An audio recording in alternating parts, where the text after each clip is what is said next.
We are live. We are live. Welcome to College Football's Peek Around the Corner with your host, Greg Pflugar. We talk everything in college football because we love everything in college football. And if you do as well, please subscribe to our channel. Smash that like button if you like our content. Share the video with your family and your friends. Do not forget to ring the notification bell. If you want to support this independent, live, national college football's rebel outpost with a donation to help us keep the lights on and grow the channel, just hit that $sign where you make your comment, and I will get this super chat as quick as I possibly can.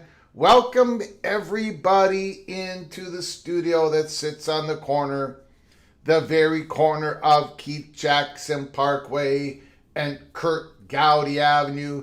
Do not be afraid. Do not be afraid to become a legend with your comments and with your phone calls. Yes, Mr. Cruz, tear down this wall. Yes, and that does harken back to the days of Mr. Gorbachev, tear down this wall. And when Ronald Reagan, the President Ronald Reagan, when he said, Mr. Gorbachev, tear down this wall, I'm old enough to remember that Ronald Reagan got absolutely shredded for doing what he did, and he talked about it on the airplane going there. He said, I'm going to get shredded by the New York Times. But he did not care. What he wanted to do is he wanted to make sure that those on the other side of the wall could hear his message. That's why he did it at the time that he did it, in the location that he did it, using the big megaphone of the presidency to say, Mr. Gorbachev, tear down this wall.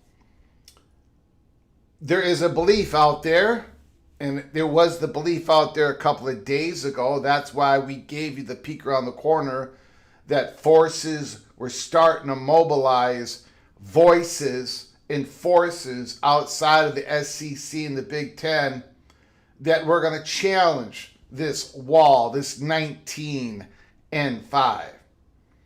We have gotten word that it's not going to be another state's board of governors, but there is going to be another university in the ACC that most likely politically is going to make a comment about this 19-5.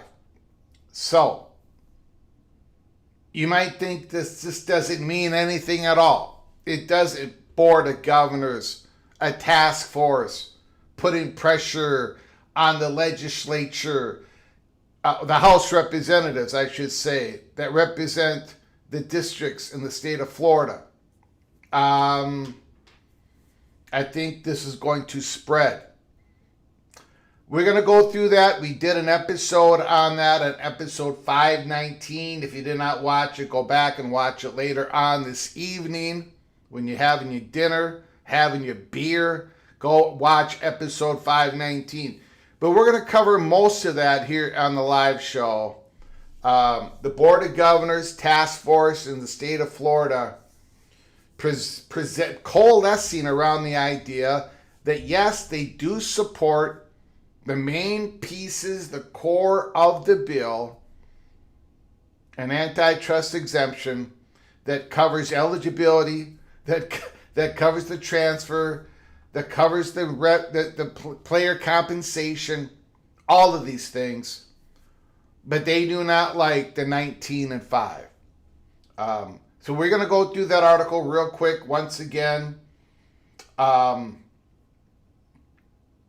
I know there is a North Carolina piece inside Carolina on 247. I'm probably going to talk about that tomorrow. It's behind a paywall. Things that are behind a paywall, I either take just a small segment of it or I wait a day. But I'll give you the bullet points. I mean, basically, and I do like those guys at Inside Carolina. They've got a whole lot of credibility with me. They're basically talking about this 19-5 and how it's going to make it even more difficult for North Carolina to move to the SEC. And they said, and we have said, and everybody has said that North Carolina, again, the Big Ten ain't going to give up that fight until they have to, but it all leans SEC for North Carolina. But, of course, they've got hurdles to overcome. We talked about it. Their Board of Governors in the state of North Carolina. But now this cap of 19 and the provision of 5 years independence. And that's going to hurt them. First of all, in that article, again, the 19 makes it so the Big Ten's not going to expand. So North Carolina cannot play one against the other. Neither can any of the other ACC schools. And a lot of them, almost all of them, were talking to both the SEC and the Big Ten. Of course you would. Of course you would. And now this takes that away. It does take away the incentive of the SEC to expand at all. And of course it makes, because the Big Ten's not going to. And, of course, the 5-year provision. The 5-year provision going independence. Another piece that talks about how destructive that is in trying to leave a Power 4 conference to go to another one. Because it basically, it's close to impossible to do. So, Inside Carolina is picking up on that. There is a piece out of Memphis that the University of Memphis, of course, doesn't like what is going on with the 19-5, and all of that is going to have a certain momentum towards, right? There are congressional men, congressional women right now who are not college sports fans. They really haven't even been paying attention to the PCSA in the Senate. But now they're starting to get a phone call. They're starting to get a phone call from certain representatives in business interest of a lot of these schools. And again, the race is on, right? Those who want to get this bill passed in the Senate, they want to get this voted on as quick as possible. They want to get to the House as quick as possible. And then somehow in September, there's all this pressure coming down from, all these forces and President Trump. They want to get all this done. The more and more people look at this bill, not just the 19-5, but other parts of the bill,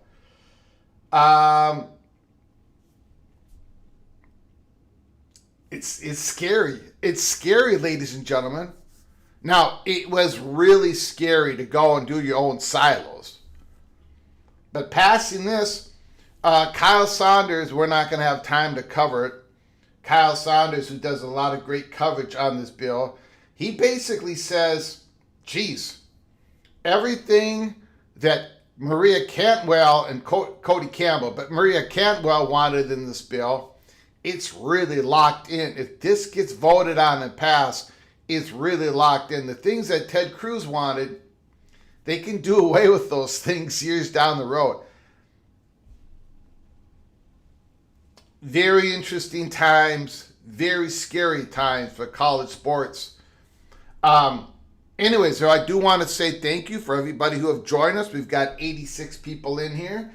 We're on a little bit early on a Wednesday afternoon, which we do quite often. My Wednesdays get all booked up later on in the evening. I appreciate it. So we are going to go through that story, the big one. Before that, The Athletic came out with an article. We are going to go through parts of it.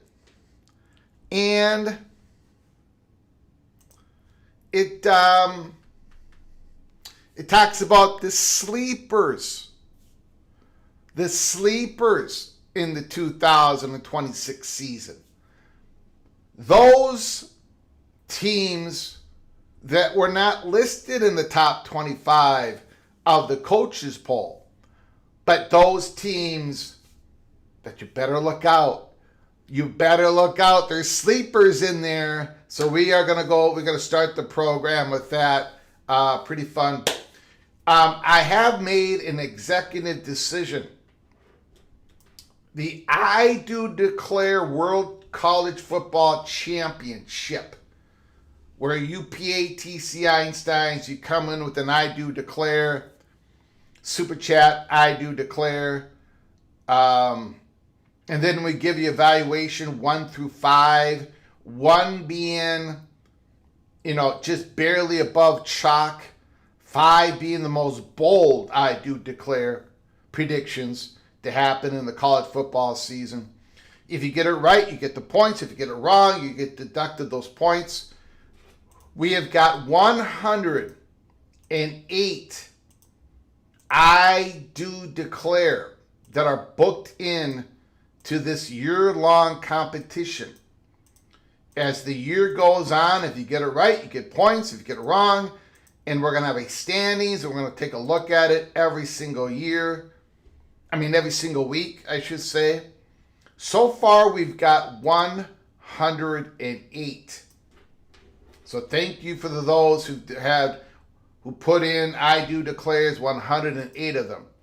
I have been saying through the off season we would take our I do declares all the way up until kickoff of the August 29th week 0 games. I'm going to amend that. I'm going to amend it because I want to do work on this 108 and possibly a little bit more depending on all you guys. I want to put some work into creating a standings and how to report this weekly information. So we are going to change the deadline on your I do declares for the 2026 season. We're moving it from August 29th kickoff, and we are going to go all the way to August 14th, which is next Friday. Not this Friday, not in 2 days, but August 14th is the last day to put in your I do declare declarations for this competition, because I want to have some time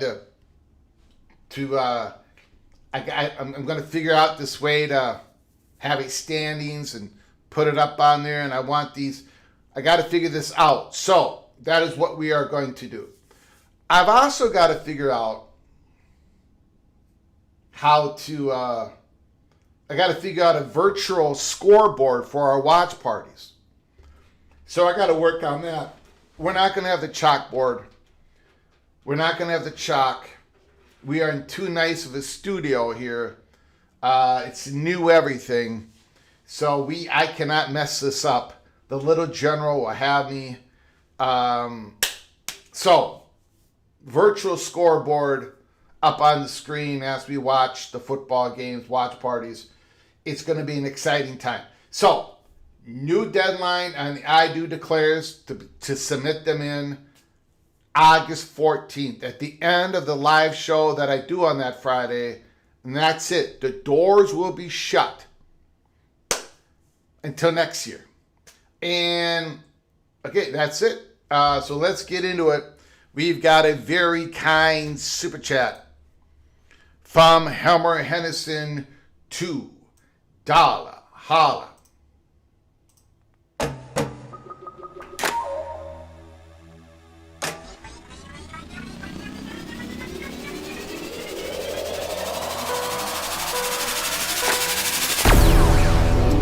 Can Penn State or Notre Dame get in the playoffs after going 10-2? Yes.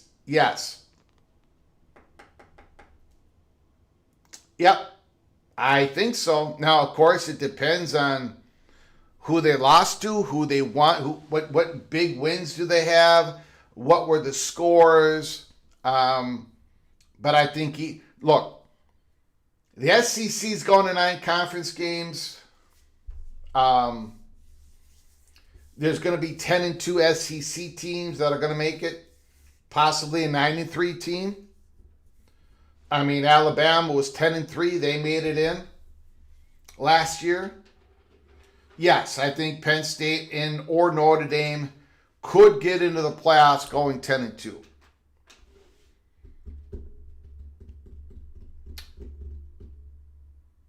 Yeah, I think so. I think they can squeeze in there. Thank you, Hammer Henderson. Thank you for your $2 holler. Let me know if you disagree. Let me know. Kenneth Maynard, $5 holler. Super chat.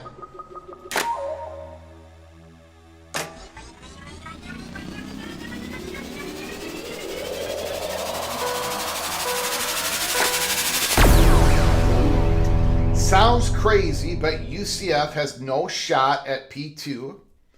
And Florida is already in the SEC, so no self-benefit to actively support tearing down the wall for those 2 schools. You could be right on that. I am not necessarily sure that Florida, the University of Florida, Scott Strickland, was completely against adding a Florida State.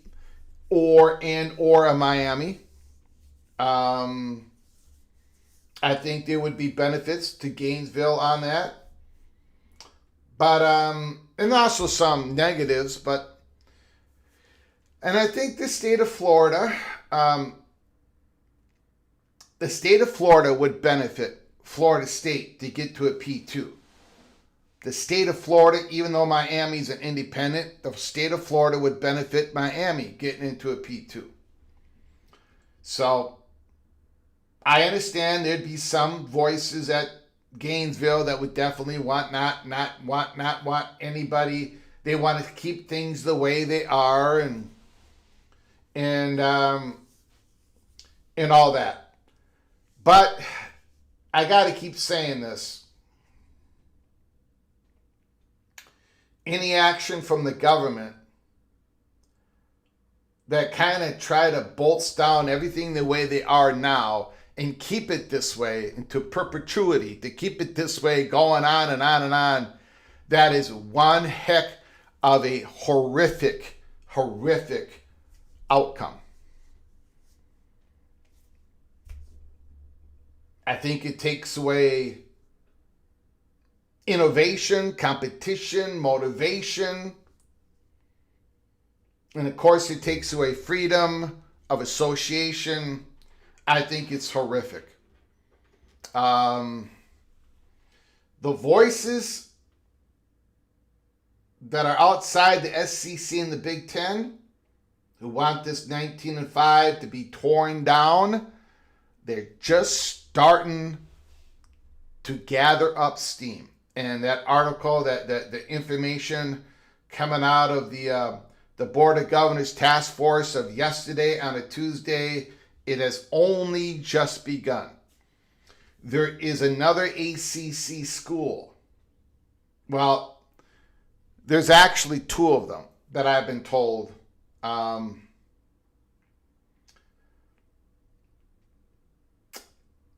But I'm sort of embargoed. There is a, you're going to hear more voices outside of Tallahassee. More voices outside of the state of Florida. This is not just like a Florida thing. This might be a state of South Carolina thing or a state of Georgia thing.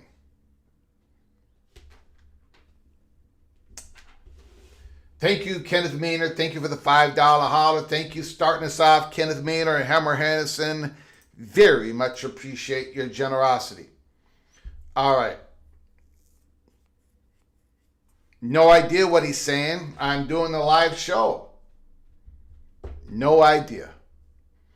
Jay Chapman, 19-5, a.k.a. the Notre Dame Claws. Yogi Buck, Florida State to the Big Ten makes sense. Too much money. Parabellum, it seems strange that Florida State president has been silent about the 19-5 provision of the PCSA. I think the president and the chairman of the board, Peter Collins, walk hand in hand on that. And I think they made it known in the ACC meetings that they were against that provision. Let's do a quick roll call here. We've got MM101 is in the house. Amazing Blue is here. Rock and Rant is in the house.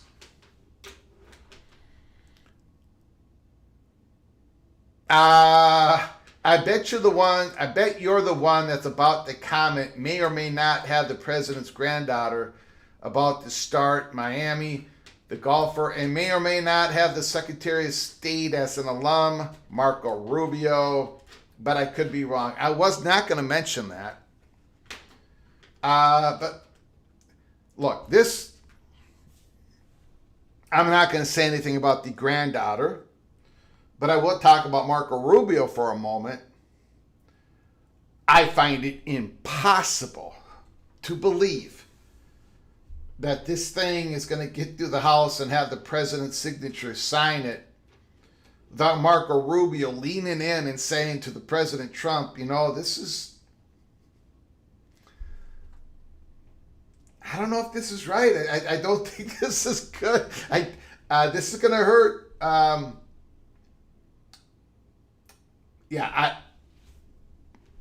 think Rubio might have a word to say about it, but maybe not yet. He'd probably pick his timing, pick his shot on that. Humble Bumba Duck is in the house.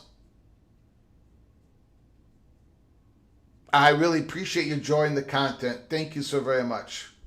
Thank you very much, Humble Bumba. It takes a lot of work. But I'm glad to do it. Thank you, Humble Bumba Duck.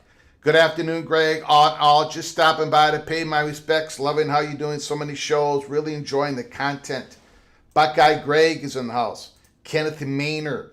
D5 Terps. Marcus Williams. Daniel Gorby. Florida State's president spoke today. Florida State president will speak soon. Tom DeBay is in the house. The other Gygax. I took a shot at Daniel Gygax on Facebook. He's standing there in front of two waterfalls. I forget where you were, Daniel. Beautiful pictures of the family. Beautiful picture of Daniel Gygax in front of two waterfalls. I can't remember where you were. My mind is, I'm getting old. I don't remember anything. But I made a comment on Facebook that it is fitting that Daniel Gygax is standing in front of two waterfalls because that is how his picks against the spread, that is what's going to happen. He was absolutely brilliant last year, winning percentage of 1,000% correct.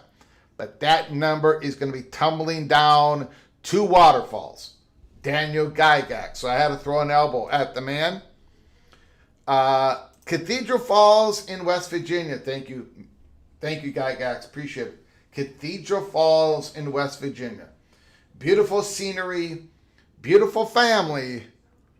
But Mr. Gygax picks are going down.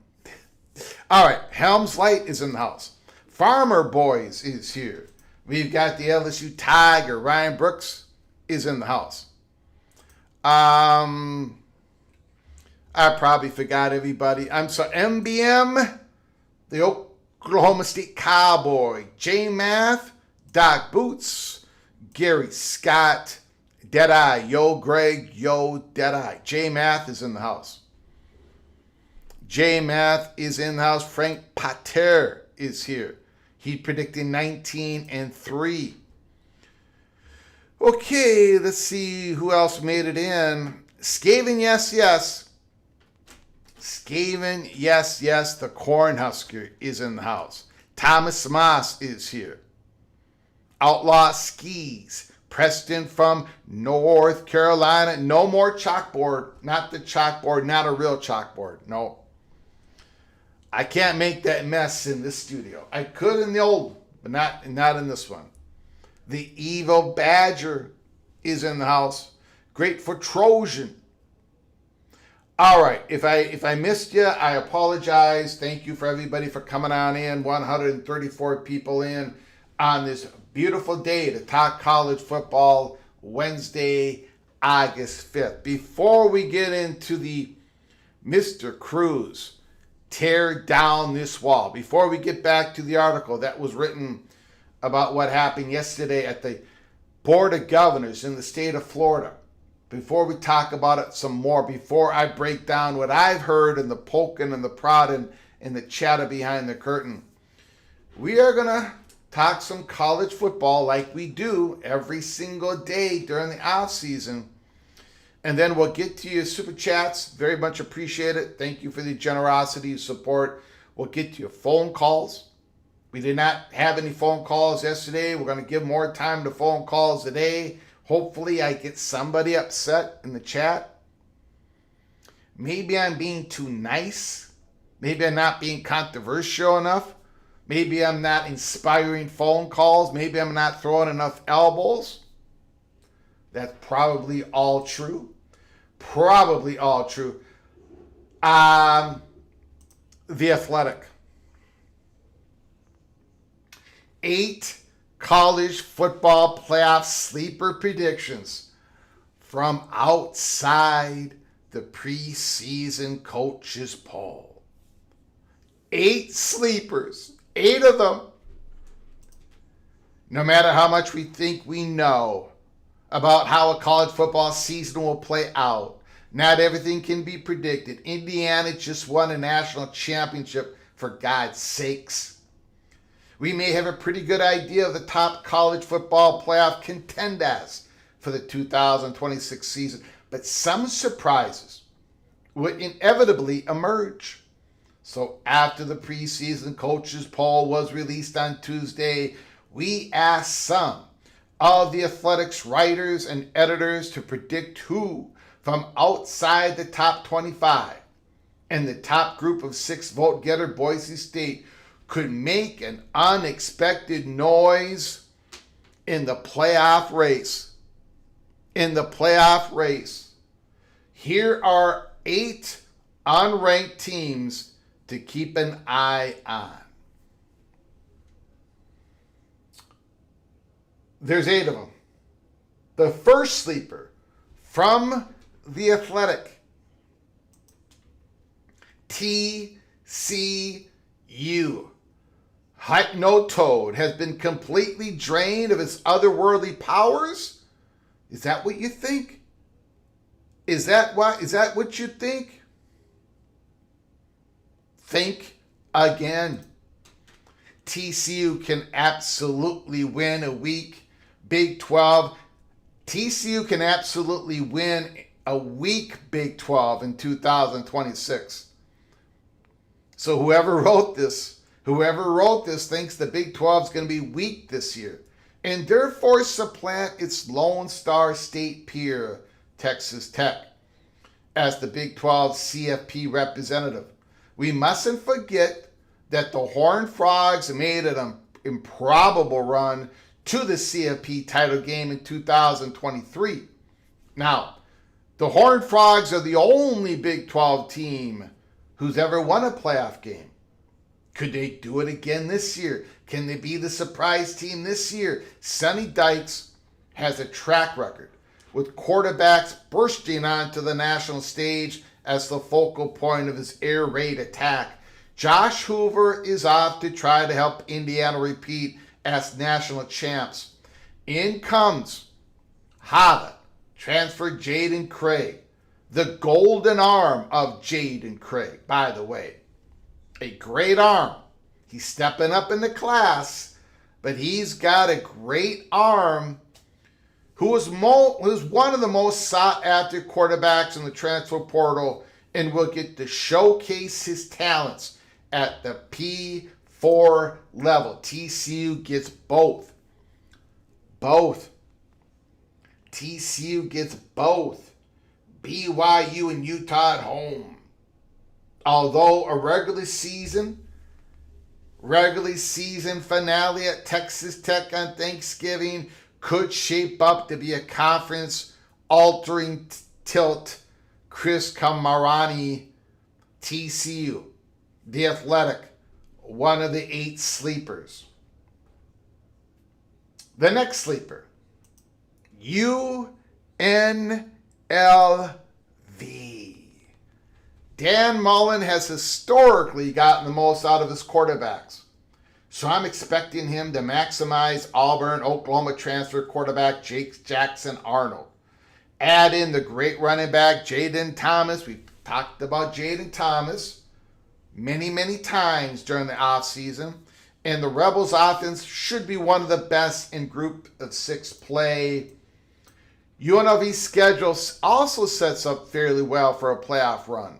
The Rebels get the new coaching staff at Memphis and North Texas within the first 3 weeks and have a beatable Power 4 opponent, Cal, in October. And get one of the Mountain West top teams, North Dakota State, at home. The fact that the conference is watered down after Boise State and the others left for the revamped Pac-12 helps to put those factors together. I like UNLV's odds to be the CFP G6 representative Matt Baker. Now, I agree with Matt Baker. In fact, when we did the Spotlight series on the top 12 G6 teams that I thought have a chance to get to the playoffs, UNLV finished number 2. I almost had UNLV as the representative of the G6 into the playoffs. They just missed out against New Mexico. I've got New Mexico Lobos going to the playoffs. Mainly because I'm going to go ahead and trust New Mexico's defense a lot more than UNLV's going into 2026. However, UNLV is a big, they've got a shot. They've got a real shot. Again, they had that first game against Memphis. That's a big one. We'll see what happens in that one. UNLV, sleeper number 2. Sleeper number 2 from the Athletic. The next sleeper, South Carolina. Woo, boy. Last year's 4-8 record was a nightmare. It featured one SEC win and 5 losses in which the Gamecocks scored 14 or fewer points. Lenore Sellers was running for his life behind an offensive line that struggled in an offense that fell from 47th to 104 in scoring, entering new offensive coordinator Kendall Briles. And Matt Shula had to leave because that was bad. Mike Shula. I'm sorry. What did I call him? Mike Shula. That was a bad performance by Mike Shula. New offensive line coach Randy Clements and an overhaul offensive line. Yeah, we'll see. We'll see if Shane Beamer can have an offensive line in Columbia, South Carolina that can actually block. There should be improvement around Sellers with a deep, talented, speedy, experienced receiving core that added Purdue's transfer, Tuggle, and of course they got Nick Harbor. Defensively, Dylan Stewart headlines a unit with a strong line and secondary full of experience. The schedule is tough, but his team is loaded with potential. That 31-30 road loss at Texas A&M, that was an epic collapse.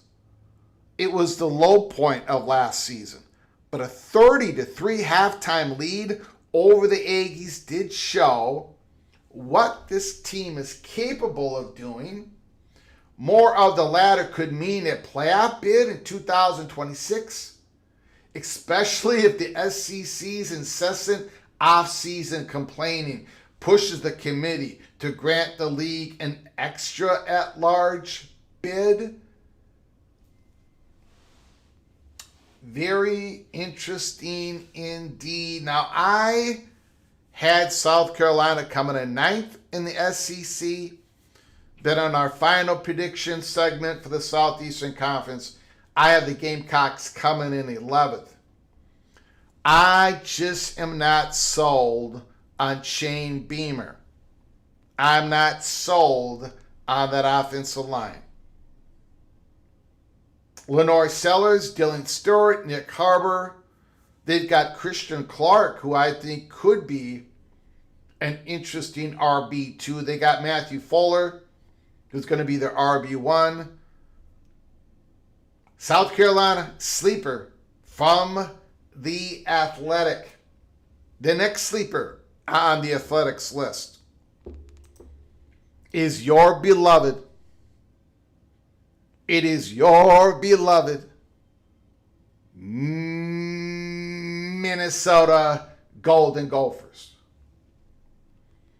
The Gophers won every home game last season to finish 8-5, and they got blown out on basically every road game.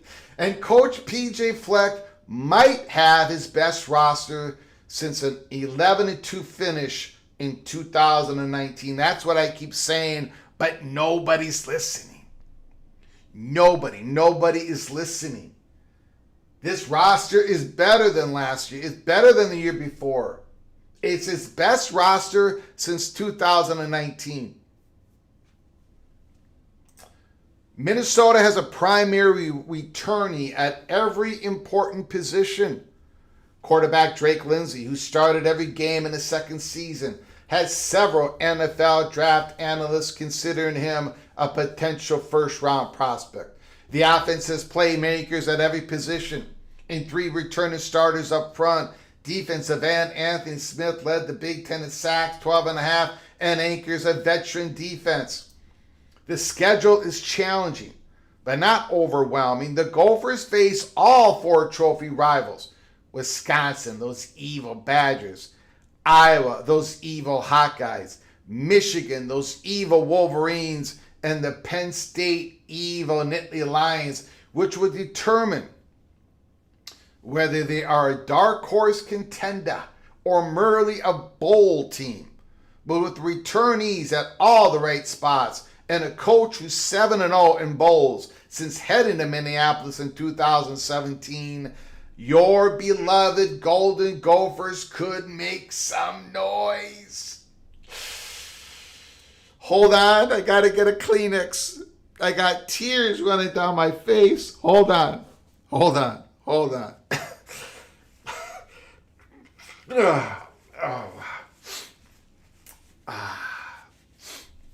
Okay, I'm all right. I gotta be professional. Louisville, the Louisville Cardinals. This is the year the Cards could get over the CFP hump. Louisville has been right on the cusp under Jeff Brom, winning at least 9 games each of the past 3 seasons. There have been some highlight wins along the way, including over Notre Dame in 2023 and at Miami last year, but it's always a bad loss or 2 that trips them up. Avoiding that fate is the key, especially when an advantageous schedule. Ole Miss and Nashville. Let's go. Ole Miss, Louisville to open the season. SMU, Florida State, and Pitt at home in the ACC play, and no Miami or Clemson. Brom tends to have a solid offense, and he should have one of the best backfields on the country between Isaac Brown and Kejon Brown. No relation at running back. We've talked about them plenty in the offseason.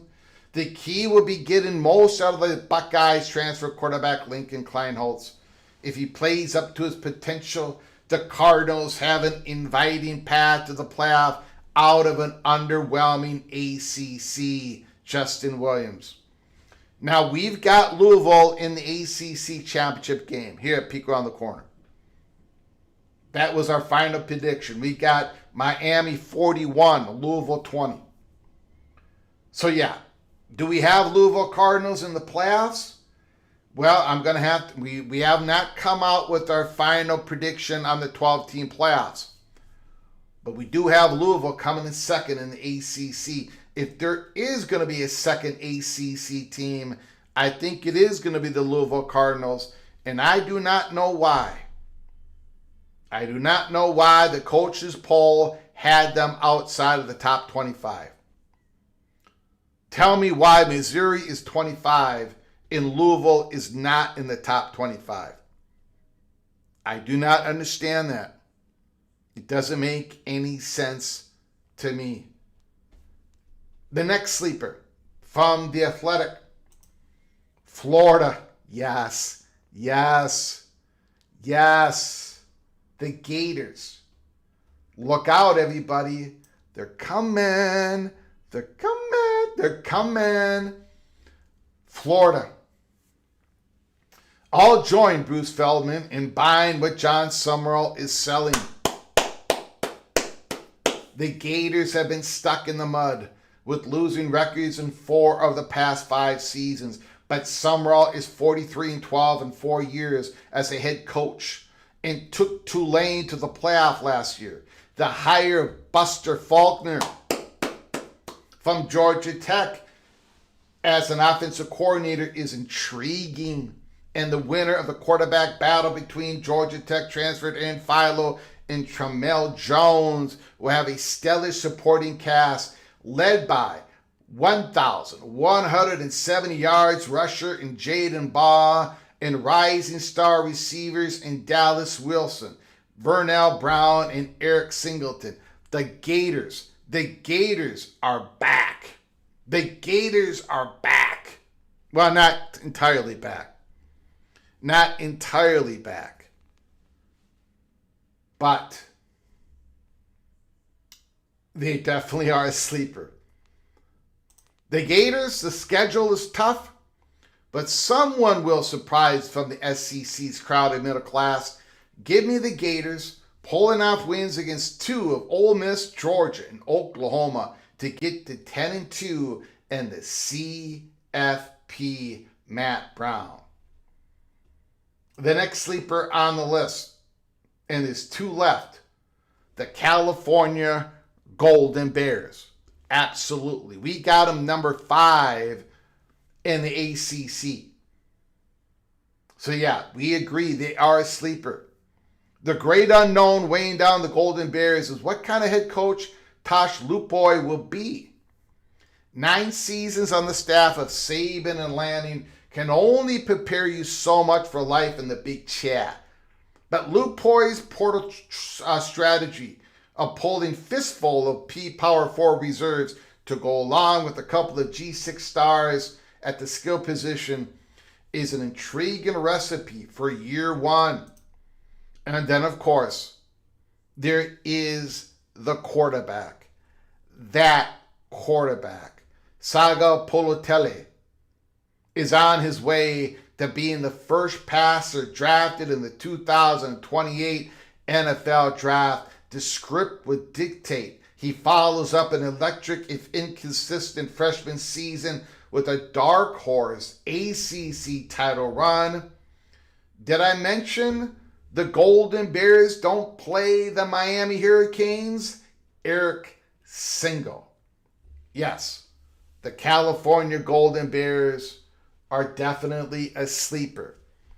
Now, I do see that MBM is in the chat. Here is your Oklahoma State Cowboys.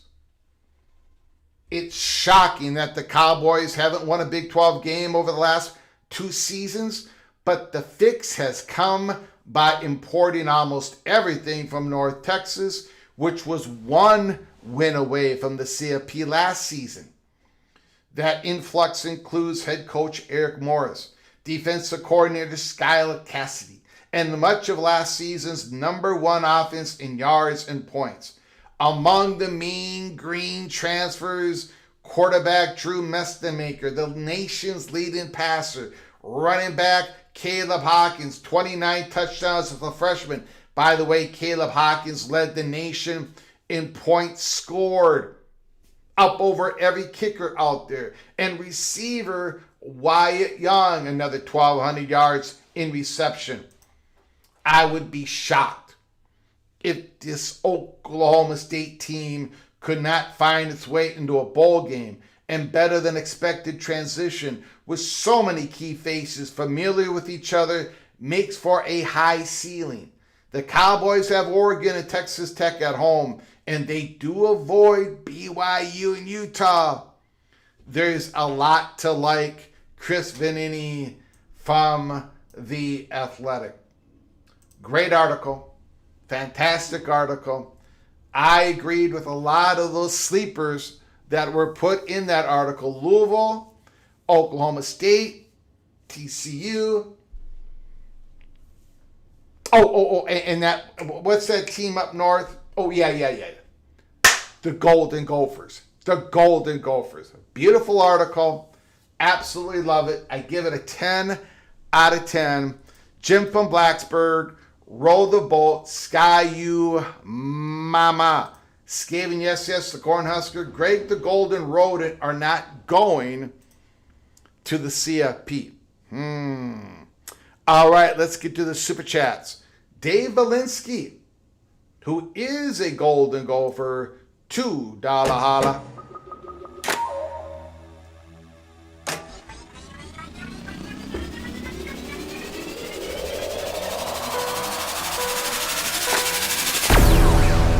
Thank you, Dave Valinsky. Appreciate the generosity.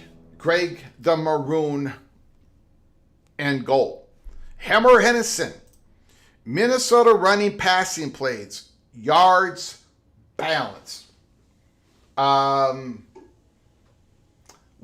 for most of Golden Gopher history, like almost all of Golden Gopher history, they've always been a much more of a running team than a passing team. Under PJ Fleck, they've been more running than passing. Nothing has changed except for the last couple of years.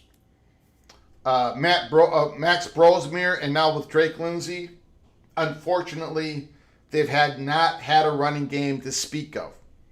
The Golden Gophers were last in the Big Ten in rushing last year, which is unbelievable, which should have meant they would have finished 2-10, 3-9, 1-11, but they finished 8-5 because of Drake Lindsay, freshman quarterback who played out of his mind when you are considering the rushing offense was dead last. Now, why is the rushing offense going to be better this year? Because Darius Taylor is actually healthy right now on August 5th. We'll see what happens when the Gophers play their first game, but right now he's healthy, he's ready to go. A.J. Turner, who was RB2 last year, who broke his ACL, MCL, second game of the season. It sounds like he's going to be ready at the start of the season. And then they've got Zeke Bates, a freshman running back they're high on. They've got T.J. Thomas, a running back from Elon, who they're high on. And the offensive line, starting with left tackle, Nathan Roy going to the left guard, all first team All-American preseason Greg Johnson. Then you're talking about Ashton Beers, the center. Then you're talking about the right guard, Tony Nelson. And it is that right tackle, Bennett Warren, the transfer from Tennessee. Can he hold down that right tackle position? The Gophers' running game has to be better than it's been the last couple of years. It should be a balanced offense. Greg Harbaugh, the offensive coordinator, runs a pro-style offense. It should all come together this year. But again, we shall wait and see. Thank you for the $2 holler. Very much appreciate it. And we've got another $2 holler from Hammer Hennessy.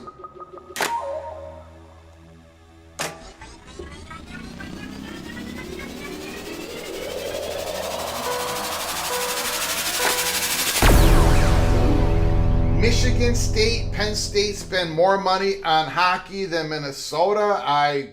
Do they? I don't know. I have no idea. Are they spending more on NIL right now? Maybe they are. I know Minnesota makes more money.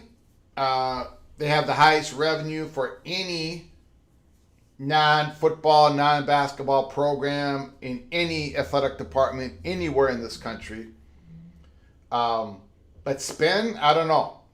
I think they're probably pretty close, but I don't know. I don't know where you get that. Did you read an article on that? I'm not sure. The Gophers are quite happy in who they picked up with players the last couple of days, the last week. Got some big-time recruits. But they always do. They always have big-time recruits, especially coming out of high school. Thank you, Hammer Henderson. Thank you for the $2 holler. I don't know for sure who spends more money between those three programs. Evil, Badger, $5 holler.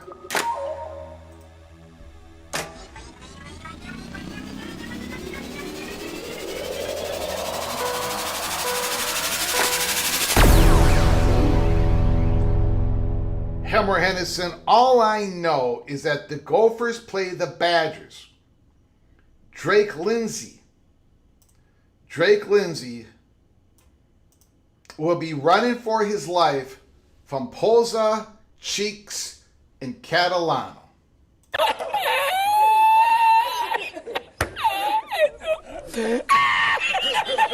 Thank you for the $5 holler, Ryan Willie. I appreciate your generosity, your friendship. Thank you so very much. Appreciate it. All right, now let's get to the big story. We had some fun chopping up, talking college football, and now we get to Mr. Cruz. Tear down this wall. This is not going to be the end of it. This is the start of it. The start of it. Let's get into it. We covered this story earlier today, but I think it's a big one. And I know not everybody watches all of our episodes. All of you should watch all of our episodes. These episodes, everybody can watch. The early Peak Cloak and Daggers are for members only, but most of our episodes is for everybody. We put out episode 519. But lucky for you, for the ones who did not watch it, we are covering it once again here on a Wednesday live show. Liam Rooney. Again, after the article, we'll go to your super chats and then we'll go to your phone calls.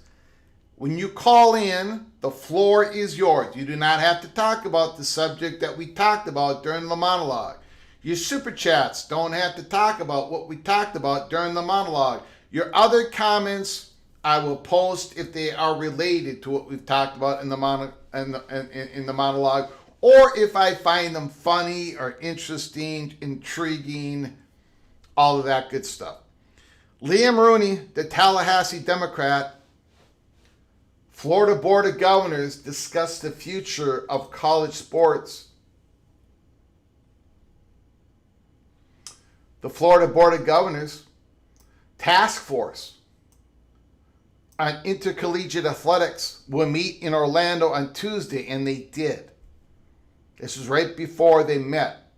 They discussed the future of college sports at the state's public institutions, like Florida State, University of Florida, among others. The task force was created to help build a sustainable future for state institutions in an era of collegiate athletics that allows schools to pay players up to $20.5 million in revenue directly. The financial impacts of the evolving collegiate landscape on programs across the country have led to the congressional action in the form of the PCSA, which is currently being reviewed before heading to the Senate floor for a vote on Capitol Hill. For schools like Florida State, the program previously had a $22.5 million in auxiliary funding approved by the Board of Governors to cover the cost of revenue sharing. It is one of the strategies that programs have taken to help cover the increased costs of college athletics. The status of the Protect the College Sports Act is one of the agenda items that the Florida Board of Governors Task Force will discuss. According to the agenda, the task force will urge Congress to pass an antitrust exemption for the NCAA to establish a salary cap, transfer, and eligibility regulations alongside allowing conferences to pool broadcasting rights. Of course, that's optional. Other items on the agenda: the task force, the Board of Governors, the state of Florida. The task force agenda include, in the absence of congressional action, request the Florida legislature to authorize an interstate compact that would involve all the public universities in the state of Florida. Financial immunity for universities, agent regulation, state funding for athletics facility debt service, sports betting tax or user fee, proposed new fees to help fund athletic programs among the listed items. Task force agrees on multiple aspects of the Protect the College Sports Act. Pushback on conference membership cap. Task Force Chair Ken Jones said the PCSA has elements that are agreeable. We need the antitrust exemptions. We need uniformity of agent regulation. And we need to enable conferences to pool broadcasting rights. Those are the three big general principles I think we agree with. He said certain elements of the bill impact universities more than others. He said the conference cap may be more pertinent to an FSU than it would be to USF. But Jones said everyone can agree on the antitrust exemption, agent regulation, and the broadcasting rights. Florida International University Athletics Director Scott Carr said the conference cap could impact a university like FIU from building its brand and improving its conference prestige. I'm not sure. This is Scott Carr, the athletic director of FIU. I'm not sure that having that in there, 19-5, is something that people like. It's not perfect. So he's just not talking about Florida International. He's not just talking about Florida State. He's just not talking about the public universities in the state of Florida.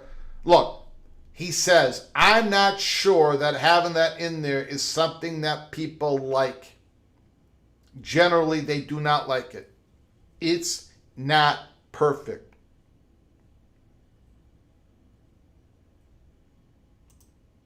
While the task force can't officially change the bill on Capitol Hill, the recommendation of lawmakers in Florida could help the task force message have a broader reach.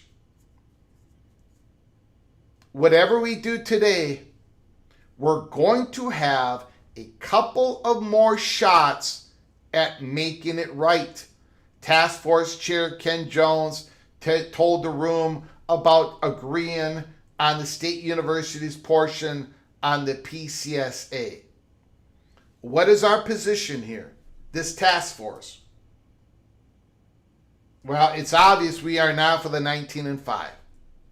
And we're going to make that known throughout the legislators, the U.S. House legislators that represent the state of Florida. And we are going to have a couple of more shots at making this right in the U.S. House of Representatives. Protect the College Sports Act conference membership restrictions makes no sense. Scott Strickland said the hard cap of 19 conference members is important to some universities in the state. The PCSA would cap conference membership at 19. And if a university wants to switch conferences, it must operate as an independent for 5 years before officially integrating with its new conference. Strickland's reference to some schools being interested in the conference cap and movement restrictions is pertinent to Florida State, which has expressed its issues with the ACC publicly through litigation. And finally, in the article, Florida State's Board of Trustees, the chairman of the board, Peter Collins, said being forced into 5 years of independence makes no sense. He compared it to a person living in California who wants to move to Florida, being told they must live in Cuba for 5 years first. It truly does not make any sense. I mean, literally, why? All you're doing is punishing a school that has an opportunity to go from one Power 4 conference to another. All you're doing is punishing it. You're stripping them of, this is the Notre Dame. The 19-5 was written for Notre Dame. That's what the president of Miami said on the Joe Rose yesterday, on the Joe Rose show.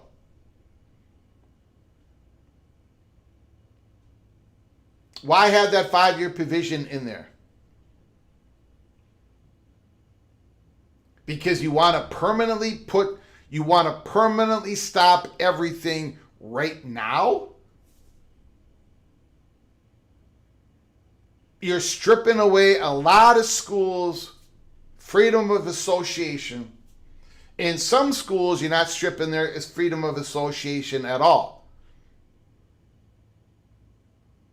Just based upon what conference they're playing in today in 2026. The Florida International Athletic Director says they don't like it because, look,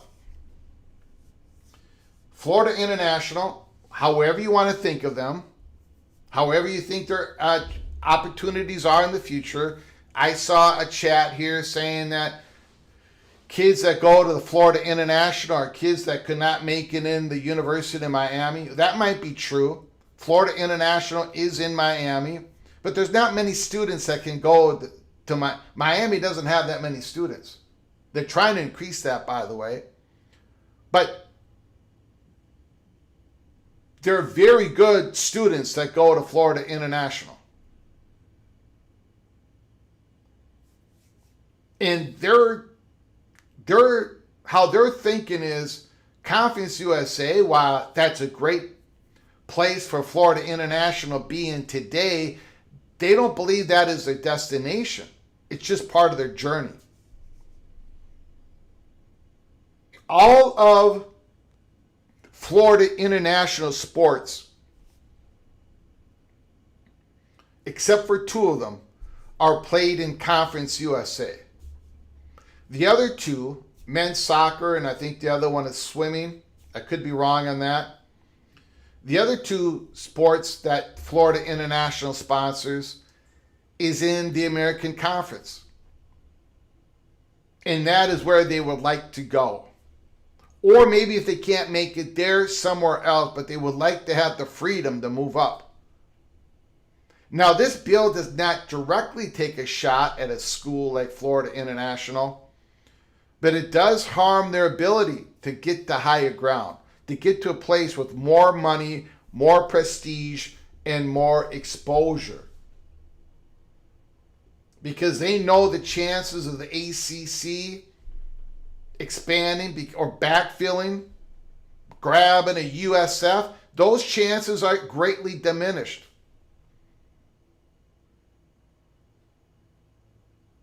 And the American has 2 Florida schools, Florida Atlantic and University of South Florida.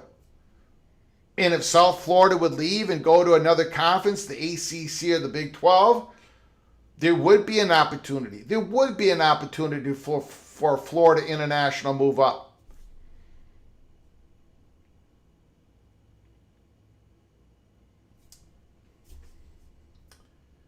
So, an athletic director from Florida International does not like that 19-5.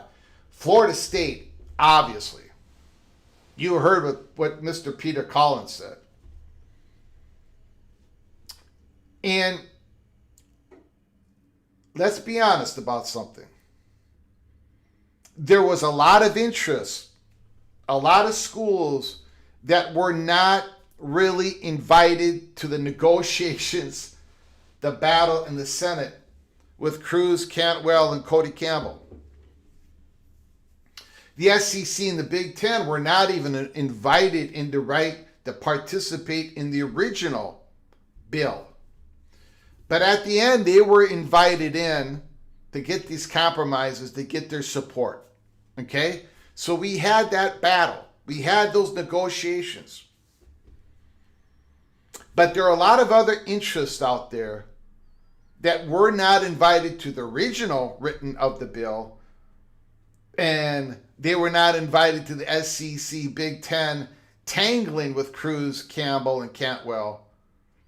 But now that they see the finished product, which just got culture, which now is going to be up for vote in the Senate, it looks like it will. There's a lot more hurdles to go overcome. Maybe they get a vote in on Saturday. But there are interests out there that say, hold on a second. This doesn't work for us, brother. Florida State and other public universities in the state of Florida, the Board of Governors Task Force, they're going to be telling their legislators in the state of Florida, this doesn't work for us. 19-5 in the House of Congress.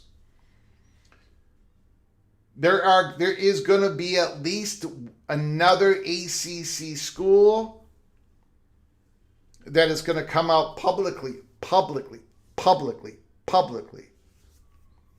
and say, why is this provision in the bill? Why is a 5-year provision in the bill? And it's a public university in the ACC.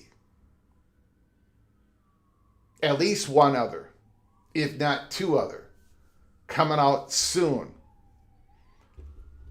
Because they've really not had that opportunity to push, and now they're going to take their opportunity. What do they have to lose?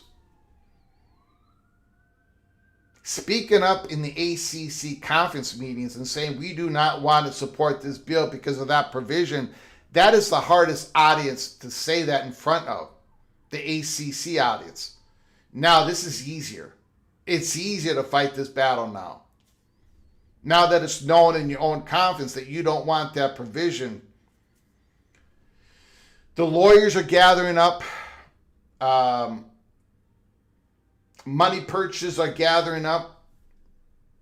And I can't really say this at this point, but there's a school in the ACC that I really haven't even talked much of. We've learned more about that school in the last 48 hours than we've had in the last 4 months.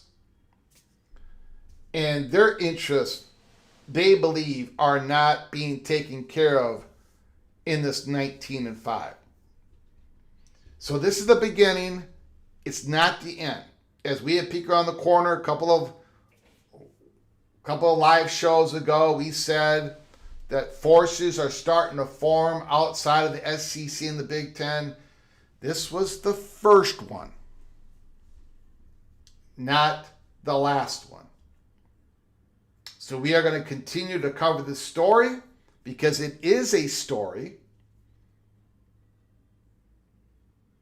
And I hope you stick with us here at Peek Around the Corner as we continue our coverage of everything in college football in the month of August, because we love everything in college football, talking what's happening on the field, what's happening in practice, more and more chopping it up, talking college football and everything outside of the football field, because there's a lot going on. Okay, we'll get to your super chats and we'll get to your phone calls. We'll give everybody an opportunity if they want to take it.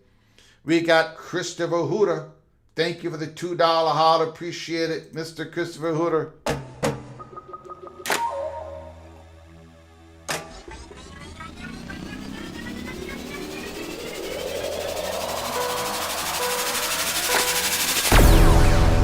Is the SEC more content at 16 than the Big Ten is at 18? Yeah. And I think they've always been more content. Yes. But as we have reported, you can take this however you want to take it. I'm going to sneeze here. Hold on. Excuse me. I apologize. Hold on.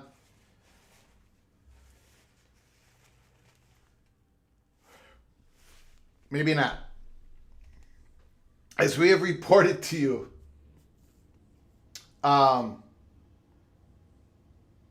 and you can take this however you want to take it.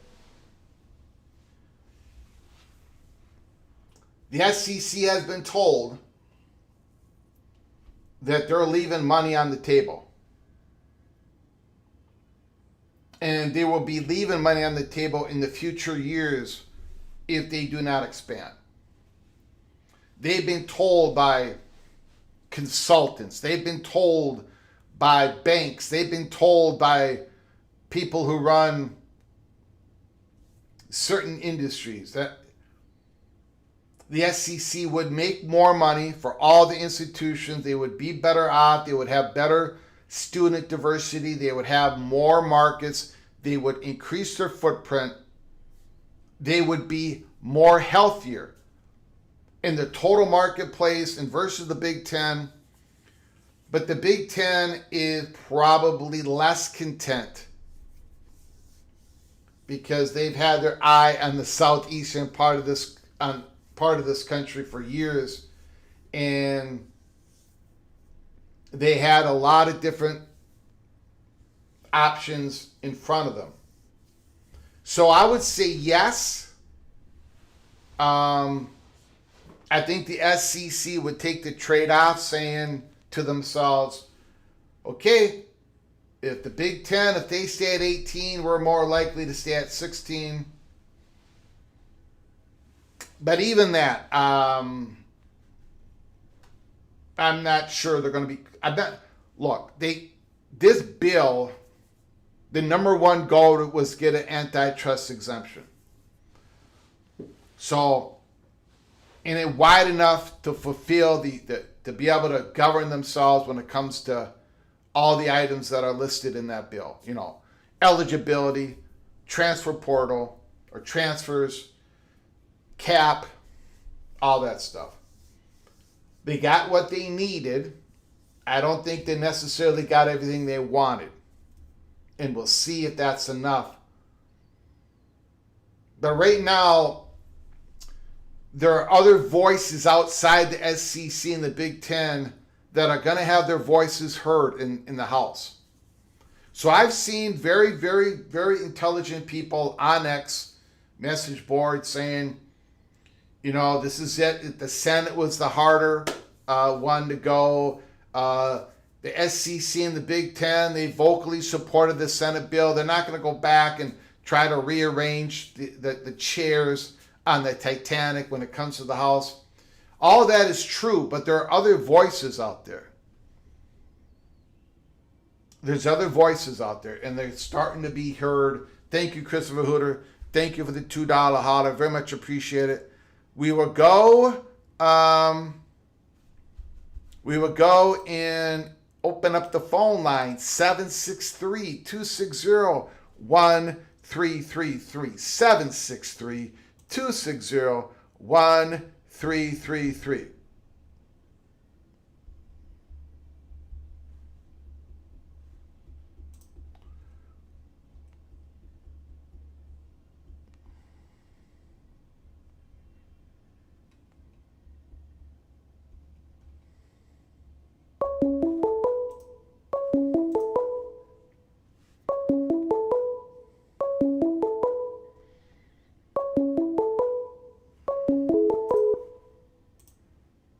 Call from Mohr Simmons.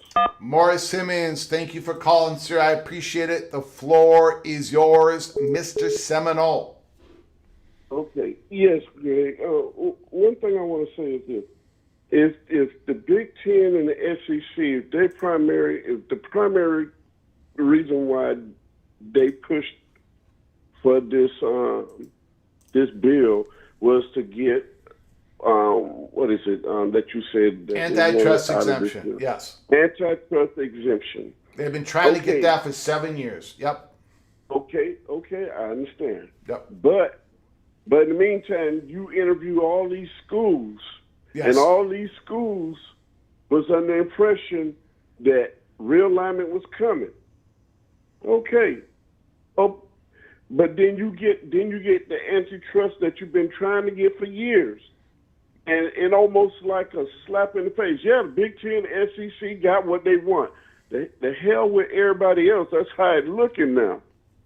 And these schools, I hear you want to put them in purgatory by just sitting out here and everything. So that's kind of selfish right about now. When you could have just went ahead and got the schools, went silo, fought, and got what you wanted. But now, here's the ugly side of this, because now I don't want to hear nobody say all the haters come hating and saying all this other stuff, because right now there's going to be a whole lot of schools it's going to look real nasty, because there's going to be a whole lot of schools that's going to fight, because right now this cannot be one-sided where the Big Ten, SEC, y'all get this antitrust, and the hell with these other schools. It's not even about Florida State. It's like I said, you get FIU, FAU. The full weight of Florida finna come into play. I don't know about the other schools, but I do know Florida finna make some noise. So when these haters come out and say, "Oh no, this is what Florida State do, this is what Miami do," no, we got every reason to be upset right now. Because that 19-5 is not going to work for the Florida schools at all. Yeah. Not at all. I agree with you, and I completely understand your anger. And I will say this. I saw Dan Wolken wrote an article saying something to the effect of the Big Ten and the SEC once again got what they wanted. And then another national reporter answered, and I can't remember who it was, basically answered back to Dan Wolken and said, if the Big Ten and the SEC would not have thrown their support for this bill, they would have also been looked at as the bad guys. So that's the position that the Big Ten and the SEC are, and I don't think anyone should be crying for them. They're not the victims of all this, of course. But either way, they would have been trashed by a large number of people. But I'm not going to put. I can't really look as a commissioner of a conference, the Big Ten, SEC. You're doing what you're supposed to do. Mm-hmm. I understand that, but somewhere down the line, you also, if you're going to have realignment, and you know that's what the goal is also. Okay, look, come on out and say it. Don't leave these schools in the lurk and wait now, okay, every man for himself. Everybody got to fight. Come on out and say, yes, we want to have realignment, and this is what we're going to do, okay? It would be very selfish if you just don't say nothing and leave these schools out here fighting and making them look bad as the bad schools. But too many times, everybody want to beat up on Florida State for going to the court. We go to the court for a reason. Now, like I said, the winners I see so far right now, as things stand, the winners I see right now, Big Ten, SEC, Notre Dame, Tobacco Road, because look, North Carolina, I call it for what it is. They done invested too much money into the ACC, and they got Charlotte, and that's where all their money. They're concerned about the North Carolina schools.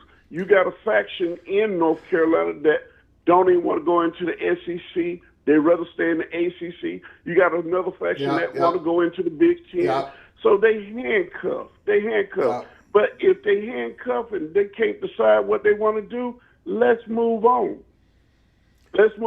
And Notre Dame, hey, like I said, however they got it in there, the wording of the 19-5, hey, man, don't.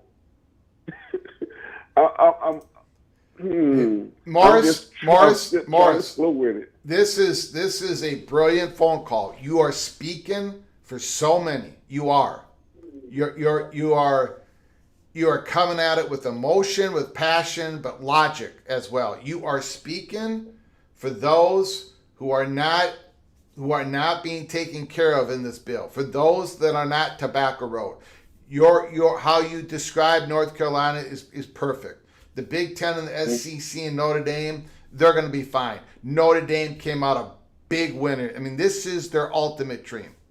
So now it's those that are not. It is those that are being hurt by this bill, by the 19-5. It is their voices that we are going to hear from next, and they've really got nothing left to lose. The SEC and the Big Ten figured they had a lot to lose, And again, they did not want to come out in front of the microphone and say, but golly gee whiz, we were going to expand. We wanted the top brands of this conference. They couldn't come out and say that because they would have proven Cantwell's and Cruz's some of their arguments. So now it's the time for Florida State, Clemson, Miami, those schools. They're big voices, a lot of important people, a lot of impactful people, interest in those schools. And this is just the first story that's come out. More is a coming. But brilliant phone call, Mr. Simmons. I know. It's a lot more coming. Trust me, I know. Mm-hmm. All right, great. All right. I appreciate it, sir. Mm-hmm. Fantastic phone call. Absolutely brilliant.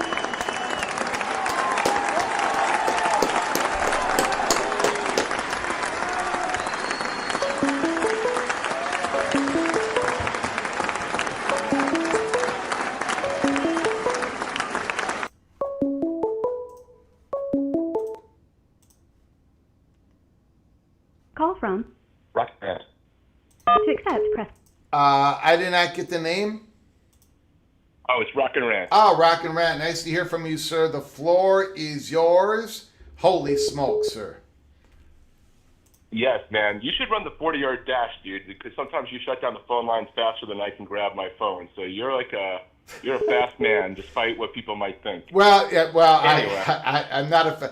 Well, the show before last show, I did wait around for like 20 minutes, and nobody called. So I just figured the same thing was happening yesterday. But go ahead. Thank you for calling. No worries. I just telling you. So I'm sitting there waiting because I want maybe somebody else is going to call in and be strategic, but now I won't. So here I am after Morris. There are a couple of things I want to throw out there based off what you said today and what you were reading. I don't think that people may all grasp, and I'm going to try to say it in an artful way without taking 30 minutes, the FIU statement today. Yeah. Because the entire act, right? Sometimes we get lost in thinking it only applies to college football and the FBS level, right? But the entire bill is about college sports generally, 500,000 athletes, every division. Yep. On a broad sense, right? However, the thing about conference caps and 5 years of independence is very specifically an FBS thing. It has what the Big Ten does for expansion or does not do has nothing to do with FCS or Division II or Division III. Mm-hmm. And the fact that FIU is out there saying something basically tells me the following, and I think it's super weird to understand why it's even in there. There are 34 schools that are not impacted directly by that provision specifically. Yeah. 34. Everyone is in the Big Ten and the SEC. And yes, they could be impacted because of revenue and who could become their peers and all that fun stuff, right? Yeah. And some will argue, but I'm not one of them. That's why I'm saying 34, that some of those schools could get kicked out by those conferences. I don't think that's happening either. So they're the only ones. If FIU, which is in Conference USA, and I'm not meaning to be disrespectful, but in the group of six, they're the six. They're the one poached most often. They're the one least likely to be around in 10 years if poaching were to continue. And they are one of the three oldest schools in Conference USA because people are picking everybody else around them, and they keep backfilling with FCS. So if FIU is worried about not being able to move up, and no disrespect to FIU, a lot of their students, it's the biggest state school, in South Florida. And a lot of those students transfer elsewhere, so it's not really about that they're not smart. Or Miami's a private school is also freaking expensive as hell, and I couldn't afford to go there without a scholarship decades ago, let alone now. But if they're worried about it, then every 130 other schools of the 138 that are FBS are all potentially picked up. Because even if you're a school in what's called the bottom part of the Big 12 or the ACC, and you think, well, my brand is X and we're never going to get picked by A or B, I would like to introduce you to the national champion, biggest losing program in the history of America, Indiana Hoosiers, whose football brand and market 3 years ago, if they not already been in the Big Ten, nobody would have been talking about them from conference expansion, despite how blue blood their basketball program was. So I want to understand, and I don't think that you necessarily have the answer. Who the freak put this in this damn bill? And who is it benefiting for? Because I think it's Cantwell and Campbell. But Cody, you're the big ass talker who thinks that your program, and rightfully so over the last, let's say, 2 years, could compete with everybody. Maybe if you didn't talk so much, you might have actually had a path down the road to ascending to a different conference. What the hell are you doing? Mm-hmm. Now you're an alien. You've alienated your entire existing conference. So now you got nowhere to go. So did you put this in because you shot off your big mouth too much around Brendan Sorsby? I think so. And now you knew you burned the bridge.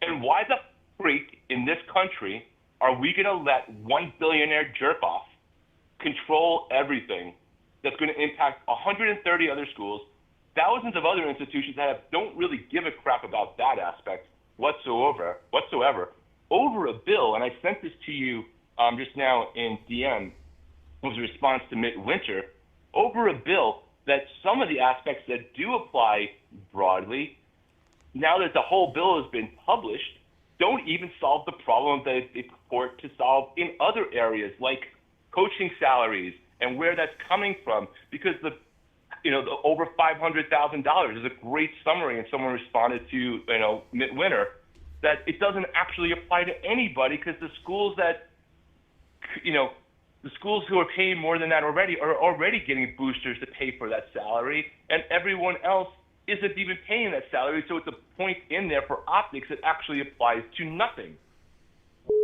So when you look at this bill broadly, even if you want to say you just got an agenda because you want to get your school into the Big Ten, I absolutely have an agenda. That doesn't mean everything else that I'm talking about is wrong. Yeah.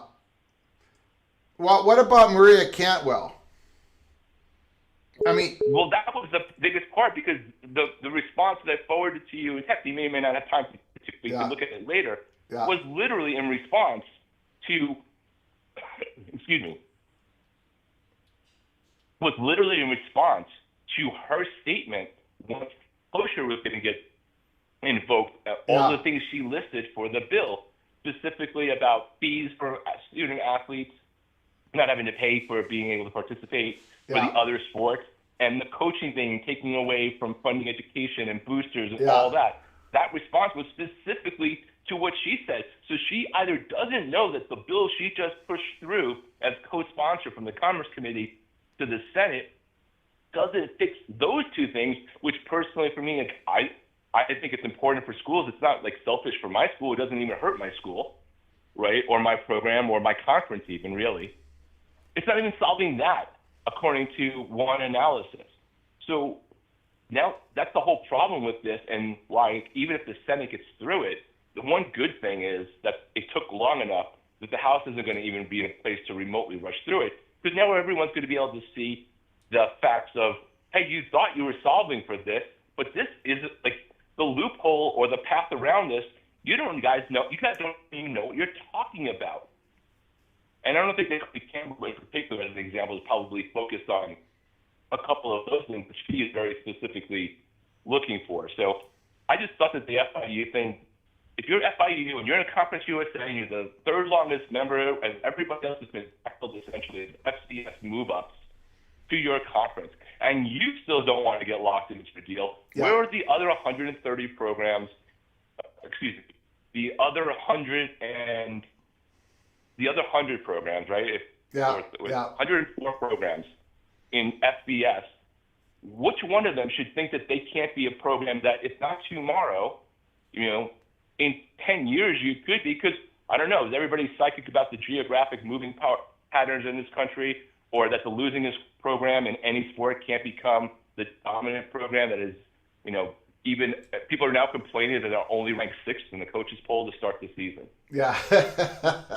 Yeah, I saw that. Indiana. Yeah.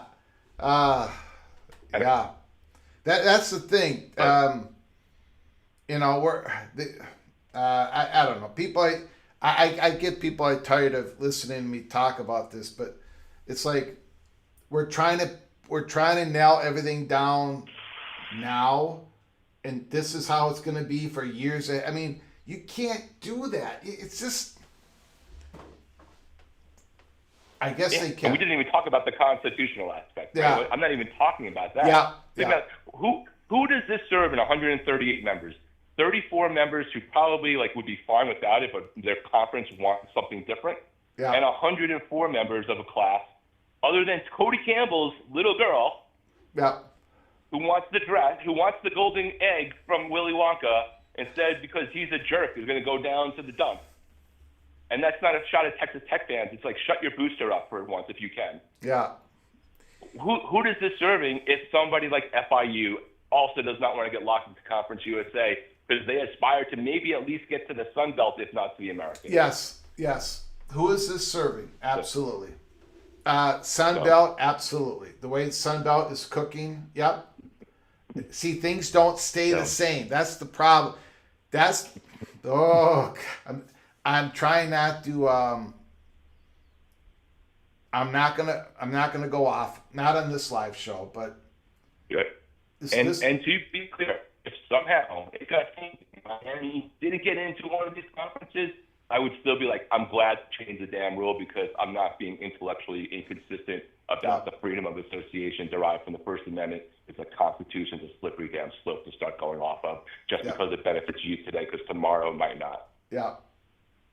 All right, sir. I'm done ranting. Yeah, I appreciate the call, sir. Be good, Greg. Beautiful.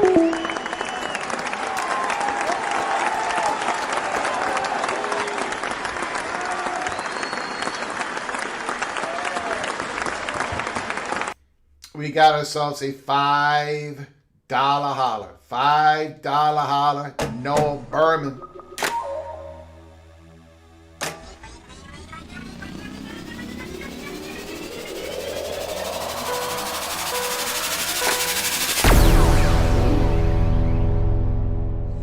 $19-5 has killed my dream of slowly reuniting the PAC with Utah to the Big Ten. RIP. Go Ducks. Hold on 1 second, Berman.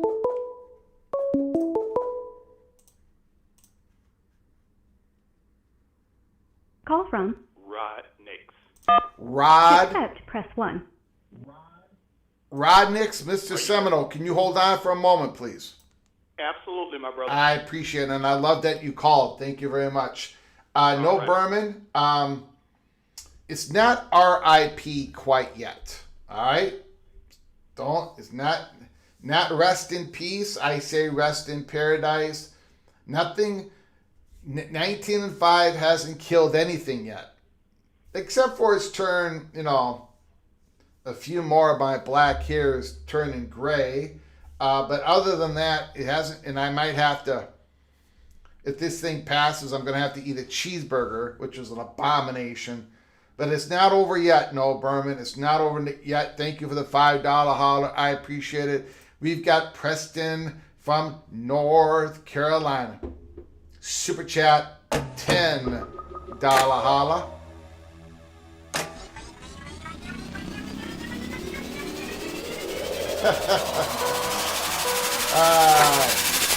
Preston from North Carolina. UNC voted against the expansion, voted against Cal expansion, and voted not to sue Florida State.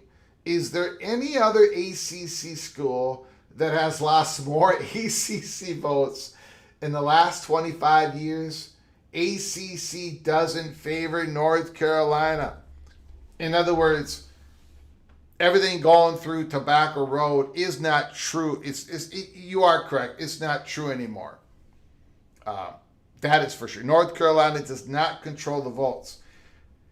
Now, there is some validity to the comment that there is a faction at North Carolina that would just love there not to be any more realignment. The ACC survives, and even though the ACC is quite a bit of a gap between themselves and the Big Ten and the SEC, that there is a faction at North Carolina that would be okay with that. There is no faction of Florida State that would be okay with that. There is no faction of Clemson that would be okay with that. There is no faction at Miami that would be okay with that. So there is a difference in that situation. But I do understand, Preston, what you're saying. North Carolina does not control the votes in the conference. I mean, it sounds like Notre Dame controls the votes more than North Carolina. Thank you for the $10 holler, Preston. I appreciate your generosity. Thank you so very much. Rod Nix, thank you for your patience. Mr. Seminole, the floor is absolutely yours. Good afternoon, my brother. How you doing? I'm doing good. How you doing, sir? We're hanging in there, my friend. First and foremost, I want to compliment you on some absolutely fine reporting, keeping us alert on this situation as it has evolved.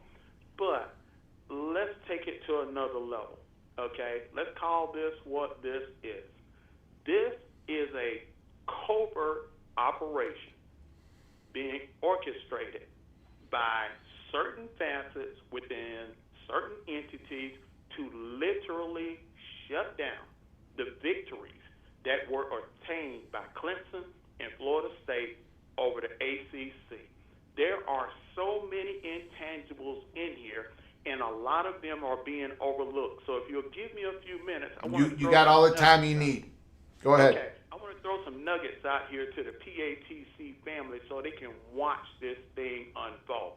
Behind the scenes, our dear friends at ESPN, who still are ticked off at Florida State for exposing sweetheart backdoor deals with Raycom, Notre Dame, and the others in this situation, who rushed the ACC into the settlement that Clemson and Florida State accepted, that gave them what they wanted, the opportunity to negotiate fairly, to seek an exit fairly if the opportunity presented itself.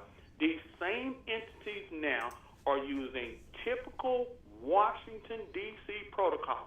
They're using lobbies. They're using behind-the-door suite deals.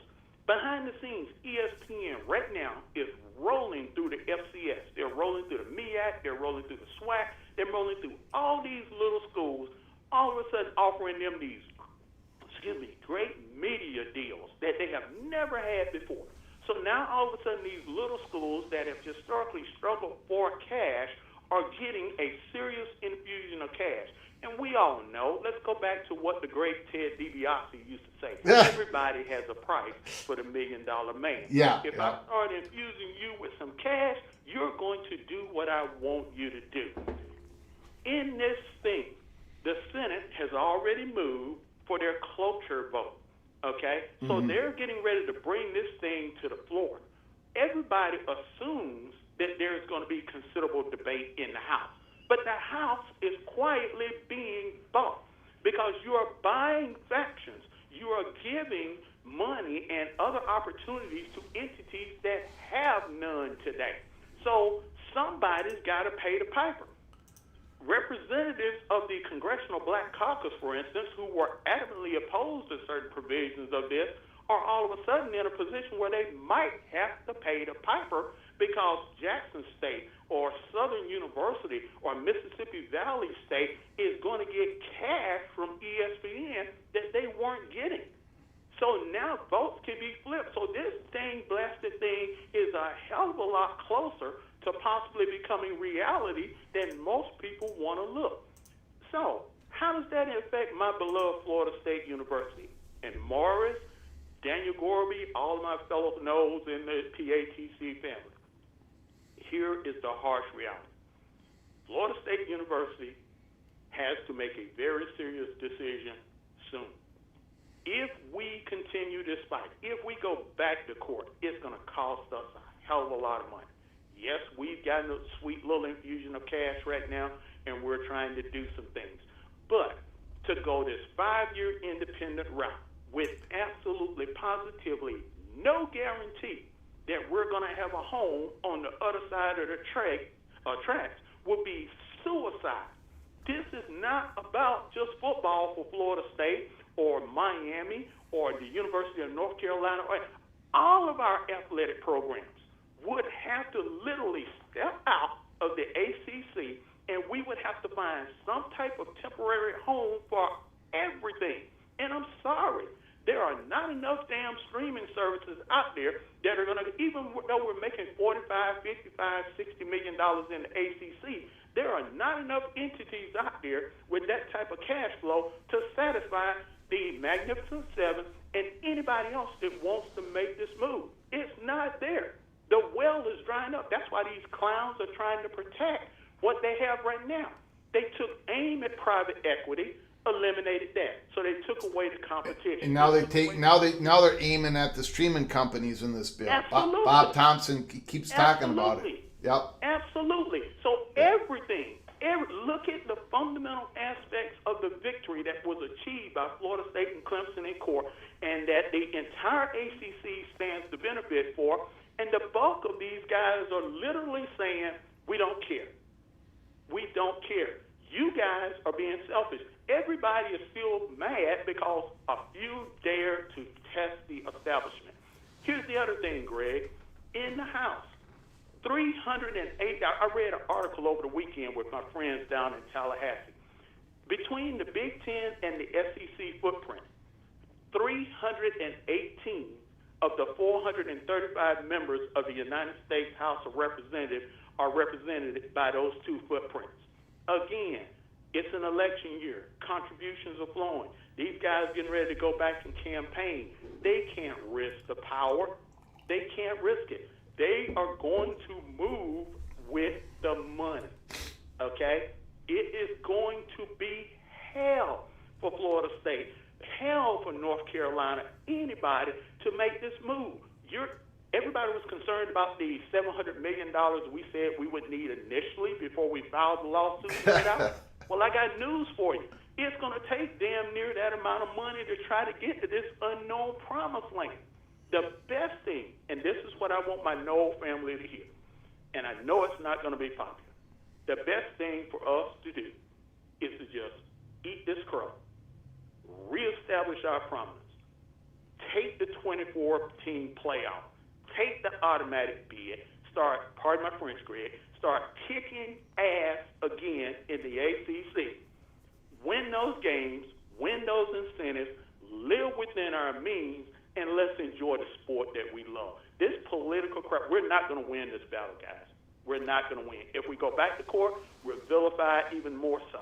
If we go and we get a judge somewhere in the United States to rule again that Florida State University proved that these guys are crooks, do you honestly think they're going to open the door and welcome us into that gated community that Jim Phillips first talked about when he became ACC commissioner? No, it's not going to happen.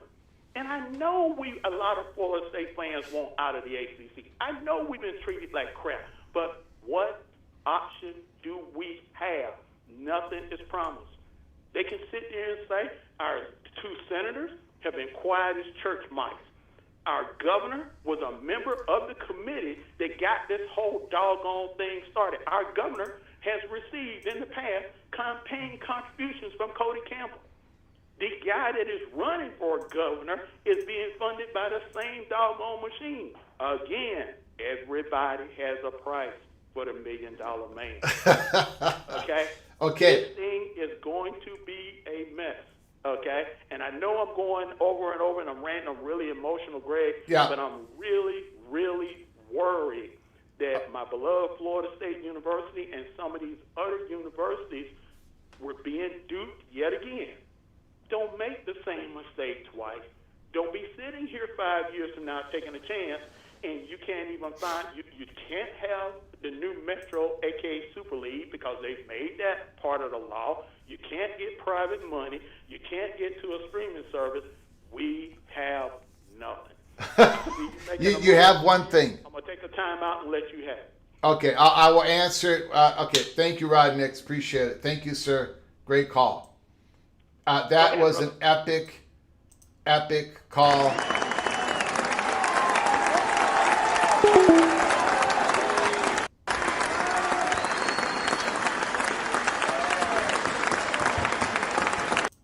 a brilliant call by Rod Nix.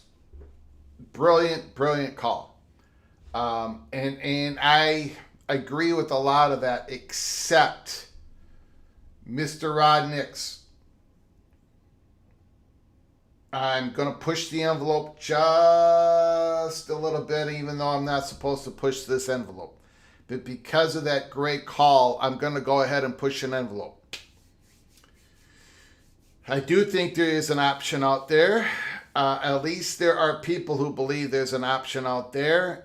A lot of what you said is absolutely correct. Absolutely correct. But when you said that Florida State cannot go down that road again to go to the courts and battle this because we're going to look bad and all that stuff. And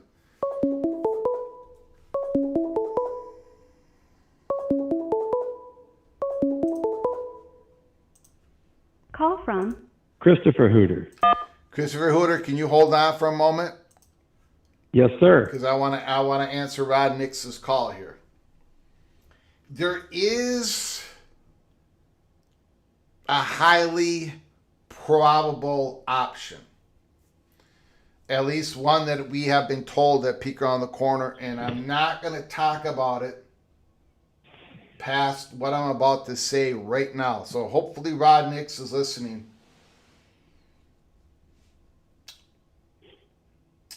If and when this thing gets taken to a federal court, if it passes with a 19-5 in it,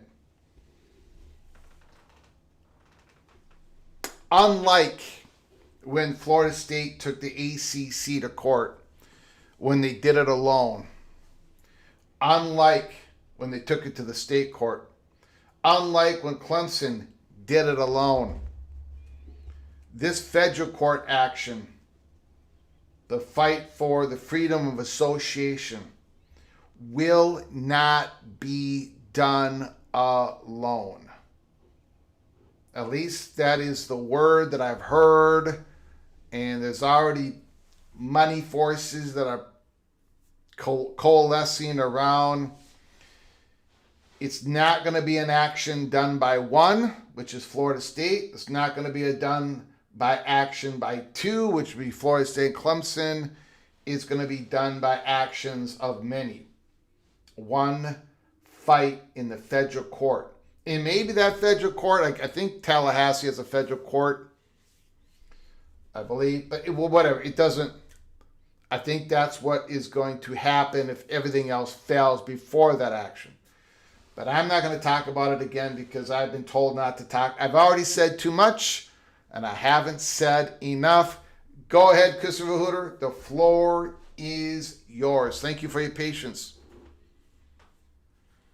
Well, your callers, and again, the Florida State guys, I have empathy for them, right? And you can see it in the chat room too. Yeah. Now some of these guys might be younger now. They are. Everyone's younger than you, Christopher Hooter. Right? You and me. You're about 58. I'm 59, right? Yes. So yes. I'm old enough to remember when Florida State had an invitation to the Southeastern Conference. I remember it because the LSU athletic director was the cheerleader for it. And Florida State declined. And I remember that like it was yesterday. I'm going, whoa. Hey, baby, you turned down the date to the prom. A part of me is like, you still there? Mm-hmm. Yeah, anyway, I got some feedback on the phone. A part of me is like, well, you had your chance, right? You had to swing at the pitch, and you chose not to swing. On the other hand, that was 36 years ago. And things don't remain the same. SEC wasn't what it was 35 years ago.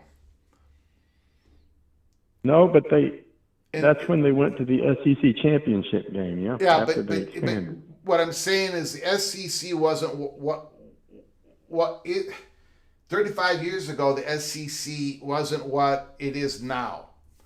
35 years from now, we're not going to know what the SEC is or the Big Ten or anything else. unless nobody was what they were 35 years ago. I know, and that's why the government should not be bolting things into place, right? They should not be bolting things into place. No more changes. The world doesn't work that way. It's feet of cement type of thinking. But go ahead. I'm sorry to interrupt your call, sir. Go ahead. Well, I understand the purpose of the 19. What is the purpose of the 5? What does the 5 do that the 19 doesn't already do? It makes it 18. It makes it 16 for the SEC. That's what it's doing. You think the SEC will stand pat? Well, Too big a hill to climb. It makes it incredibly more difficult. Yeah. It makes it incredibly more difficult. Yep. Well, if they're going to put a cap, to put the cap without the 5 years, it might be more defensible in court than the cap with the 5 years. I don't see how the 5 years has a chance in the courts aside from the 19. 5 years, it's bizarre. I'm right. It's as you said before, it's punitive. So anyway, I don't know. I was just thinking that I do hope it all works out, but yeah, there's going to be some winners and there's going to be some losers. Yeah. Well, that's how it goes. Anyway, you're doing a great job. I wanted to call and say hi. Okay. I do appreciate it. Thank you, Christopher Hooter. Thank you very much. Yes,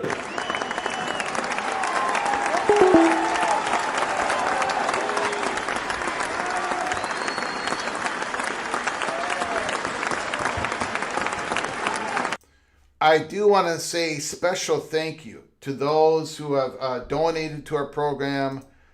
We put a lot of work into this. Hold on. Call from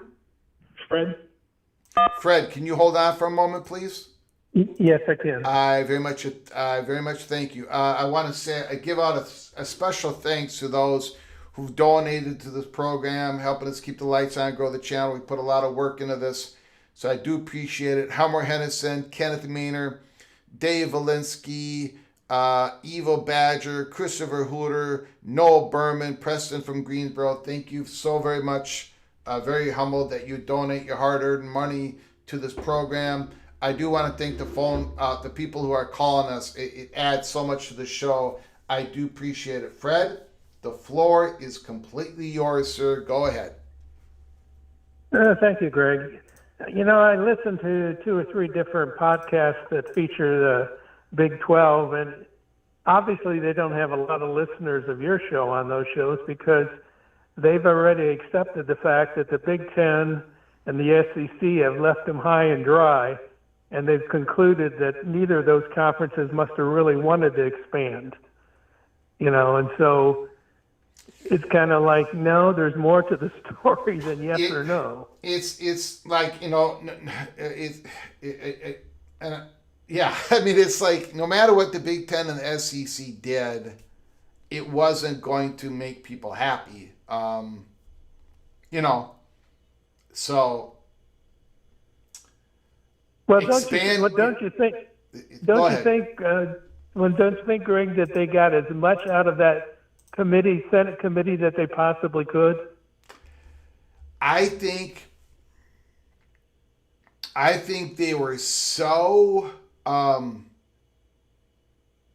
overwhelmed with the stupidity of that original version that they had to overcome that original version that was written by Cody Campbell and Smash Capital, that they had to fight the battle on the making sure that there wasn't pooling the rights mandatory. I mean, they had to fight a lot of battles. And so they finally got it to where they needed on so many other things. And then they were being threatened.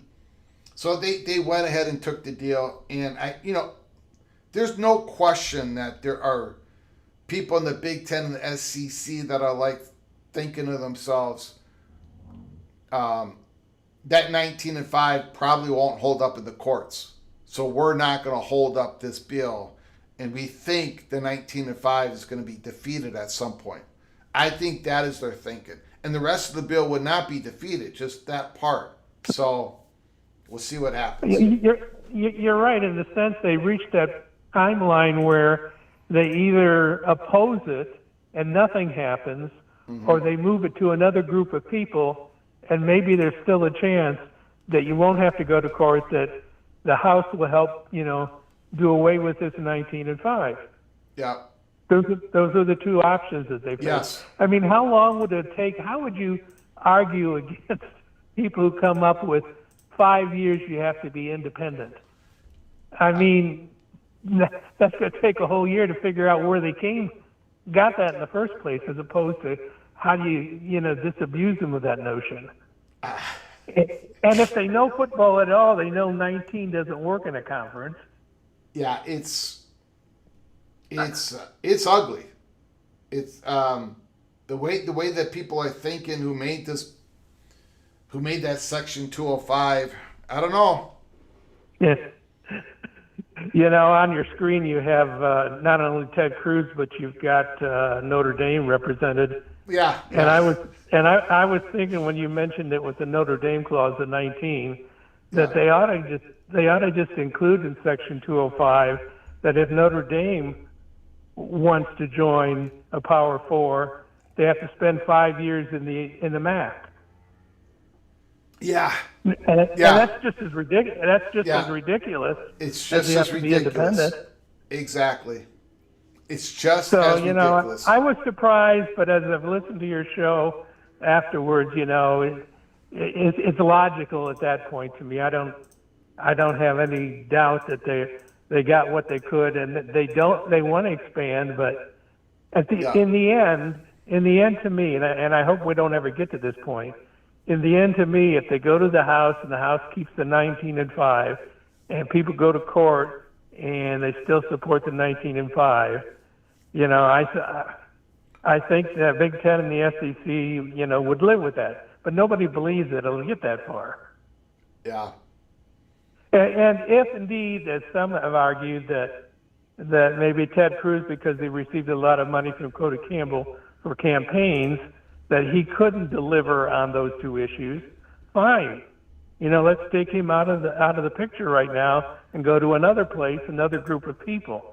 I just don't see anything that would have come at this point, continuing to push or just simply saying no. Yeah. Yeah. Go ahead. And I just would, encourage people like the Florida States and the Clemsons and the Miamis, not to despair that this was the least of the three venues where they were going to get what they deserve in terms of the ability to move where they want to be. This was the least of the three, and so they've still got two other good choices, better choices than this Senate committee. So just, don't say, okay, we're just going to have to learn to accept it. I heard a Florida podcast or a Florida State podcast where they were saying, there's a lot of good things with the way they're paying out now in the ACC that maybe we ought to just accept and move on. But I think the vast majority of people are saying, we didn't fight in the courts and spend all that money to wave the white flag now. Yeah. Yeah, no question about that. And this is going to hit differently with Florida State and Clemson, right? Because they believe they won that court case. That's settlement. Right. And now they're being screwed again. Now they're being shoved into a locker again by forces that, and some of those forces are within the ACC, ESPN, like Rod Nick said, Notre Dame. I mean, I don't know how this whole thing, I've seen a couple of articles written lately how things are okay between Notre Dame and certain ACC members. No, they're not. Especially after this. No way. No, that's wishful thinking. I don't know why they would conclude that. I think Notre Dame is just always the outlier, and they just find a way to find a sweet spot where to be, given whatever the situation is. So you just got to move on in your world without even thinking of them. Just set them aside, and just keep keeping it. It's the direction you're going. I mean, I'm sorry if you have to go to court again. I'm really hoping that the House can take care of it, or hey, there's still always a possibility, that the Senate still won't pass it, and we're starting over anyways. And then, as you say, that's when the Florida States and the Clemsons and the Miamis will, be invited, and they'll move this away from even being, a potential option for those schools. Mm-hmm. I don't want it to be that way. A lot in the bill is really what we need, and so I would prefer that the House just, cleans it up and we just start playing football. Yeah. Okay, Greg. Well, all righty, Fred. You take care. Beautiful call, sir. Thanks for calling. Call again. Will do. Take care. Great call.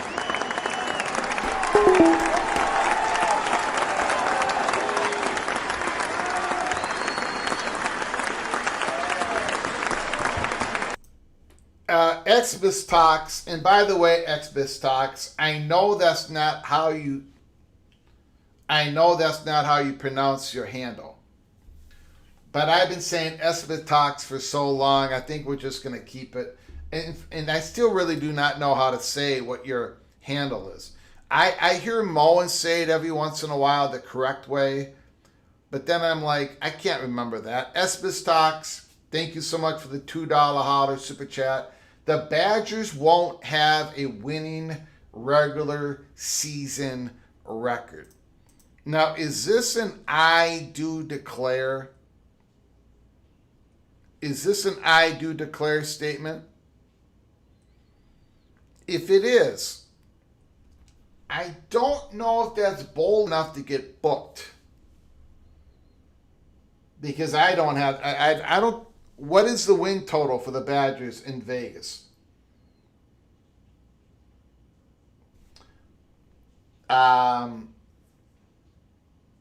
So I don't think I can book this Xmas Talks. I appreciate the $2 holler, but I don't think they're favored to have a 7-5 record. So not having a winning regular season, I think is the chalk, to be honest with you. Right? I think it's the chalk.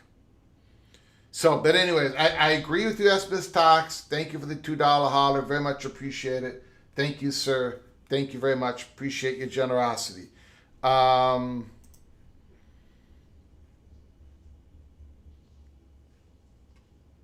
19-5 is a joke. Bob Swanger. Yogi Buck, the Big Ten needs big brands in soon so they can get a better ratings prior to the next TV contract. They need better numbers. D5 Terps, the Big Ten definitely wants and needs to expand again. Mama Duck, so the SEC is the villain and the Big Ten sat back and let it happen. Hogwash.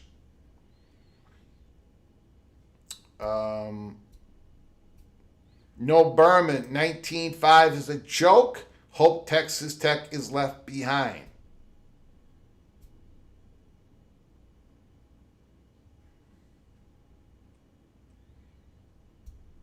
All right.